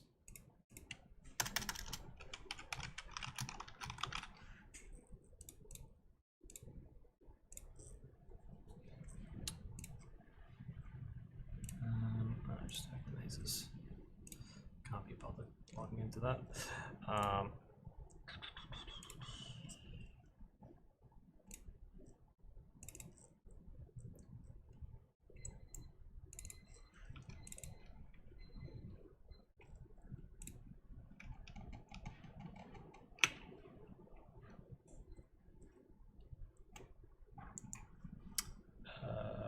Just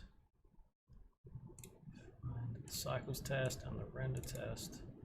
Let's just open these both up over the top of each other. I think it's always interesting to look at this stuff to kind of know what's what. So obviously the cycles render is definitely a little bit fudgy, right? It's because the denoiser is having to do its thing. But you can kind of see the difference in the lighting, right? So the cycles one definitely has more global illumination. You can see it's a lot brighter in some of these other areas. The EV render, which is this one here, gets a little bit darker in the shadows. Obviously there's, the volumetrics on the lights are a little bit funny, but they're fine, and subsurface scattering, that's obviously not what I want that tarpaulin to look like. I don't want it to look like it's a big fleshy glowing sheet of skin. But that's just because I forgot to turn the subsurface off, and cycles really goes to town with that stuff. But I mean, they're both total. The thing from like, especially from a concept art point of view, they're both totally usable. And so when I'm looking at, you know, my workflow, I want something that obviously looks good, but I want something that is quick as well.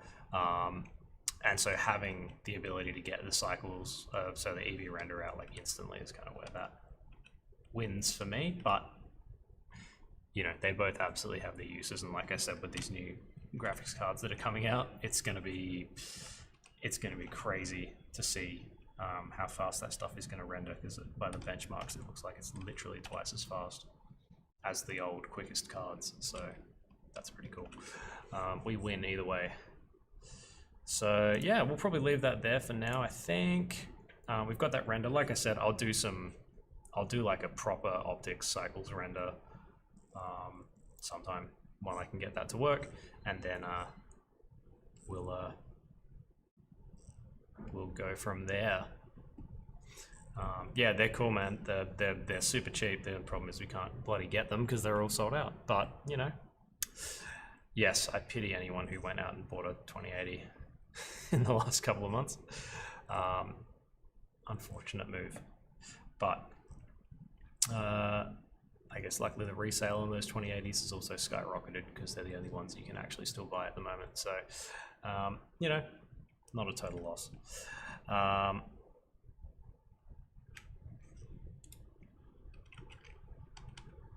But hey, I didn't buy one, so I don't care. I'm just gonna get that new one. But anyway, so yeah, we'll leave that there for now, guys, and paint. Well, I think we'll paint it. We'll draw the character. We'll get the characters into this one next week, and we'll work into it and get it finished. Awesome. All right, I'll catch you guys later.